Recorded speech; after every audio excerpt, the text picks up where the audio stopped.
The talks, first with Ambassador Michael Oren, former Israeli ambassador to Washington. Good evening, Dr. Oren. Good evening, Yaakov. Good to be with you. Let me put it this way. How low are your expectations from what's happening in Vienna? Well, it depends how you define high and low.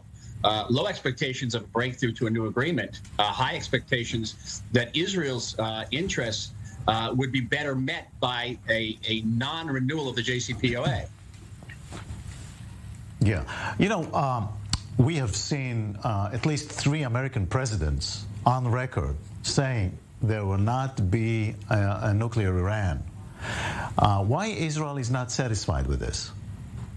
Because there's a big difference. It's true, Yaakov, that we agree that Iran should not get nuclear weapons. We agree with the United States. We agree with the United States that the best way to do that is through diplomacy and not through ulterior or other options. But after that, there's a vast difference between the Israeli and the American position.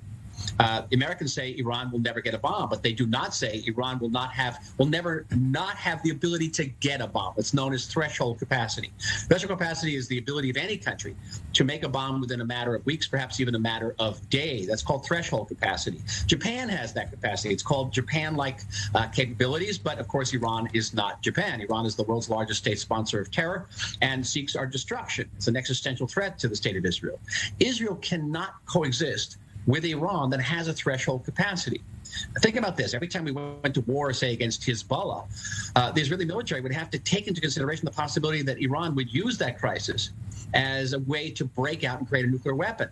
We could wake up every morning and find that Iran has broken out to get a nuclear weapon. I believe that Iran eventually would get a nuclear weapon. That way, we'd be on constant high alert. It'd be an untenable, insufferable position for the state of Israel. So while the United States and other powers can coexist with a threshold-capable Iran, Israel profoundly, emphatically cannot. Mm-hmm. All right, let me bring in Mr. Kaveh Shahrooz, senior fellow at Macdonald-Laurier Institute. He joins us from Toronto, Canada. Good evening to you, Mr. Shahrooz. Hello, good evening to you and your viewers. What are your expectations and observations so far with the talks in Vienna? Well, so far, nothing groundbreaking seems to have occurred, but I was just hearing a little bit from your other guests, and I'm inclined to agree. I mean, I think the worry is that the Biden administration and the European partners will cave too easily. They will agree to a deal that is untenable for countries in the region, especially for a country like Israel that is threatened daily by the Iranian regime. And so, yeah, I'm very worried that Iran's regime will end up getting a better deal than the JCPOA, which itself was, I think, a very flawed deal. You seem to agree, Ambassador Oren. I do. And I'm going to maybe shock some of our viewers by saying that as bad a situation is today with Iran now enriching uranium to near weapons grade as 90%, I personally would prefer this situation to a situation which would have obtained had Iran continued to abide by the JCPOA. In several years, the restrictions of the JCPOA will be lifted, and Iran will be able to do everything it's doing now illegally. It will be able to do 10 times as many time violations entirely legally under the JCPOA. And in addition, Iran will get hundreds of billions of dollars in sanctions relief and international deals. And you know, as I know, that the Iranian regime is not going to spend that money on hospitals and schools. And so in a way, our situation is better today than it would be 5 to 7 years from now if the JCPOA had been maintained.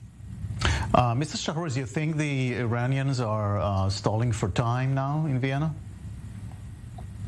It's hard to know exactly what the Iranians are doing. I follow the Iranian press closely, and its officials often say different and contradictory things. But it's not hard to imagine that they're playing for time, that they're playing for some kind of advantage. And I think they see in their interlocutors in the United States now very easy negotiating partners that they can win a lot of concessions from. And I think they've made clear that the sanctions relief, which as the ambassador just noted, I think would actually be a disaster. I think, obviously I want the benefits of sanctions relief to go to Iranian people, but that's not what the Iranian regime would do. They would take that money, enrich themselves first and foremost, and then send it to the proxies in the region. And I think, it's not a surprise why they're pushing for that before any other provision of the agreement. So far, Ambassador Oren, that it looks like the Iranians are setting the rules. Is that correct? Yeah, I think it's a situation where, you know, in the Middle East, if you want to you want to buy a carpet in the marketplace, you have to be able to go in and be able to walk away from the negotiations with the merchant. In this case, the customer is actually running after the merchant and begging him to sell them a carpet, and which is exactly what's happening. Iran feels that it can keep ratcheting up its demands and will get increasingly a better deal. And empirically, I think they're right. Frankly, they're very smart negotiators, and people forget there's a conventional wisdom that Iran started violating the JCPOA in a major way once the previous President Trump, withdrew from the agreement and reimposed punishing sanctions. It's not true. The major violations began only when the Iranian regime realized that there was going to be a new administration in Washington, and that Washington and that administration was committed to renewing the JCPOA.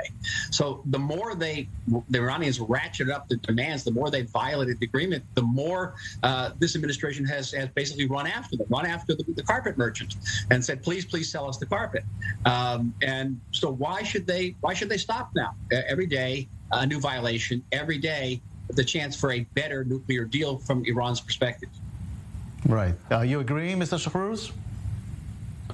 I do agree with that. I think the Biden administration has been far too keen to get back into a deal, and they've signaled it in all sorts of ways.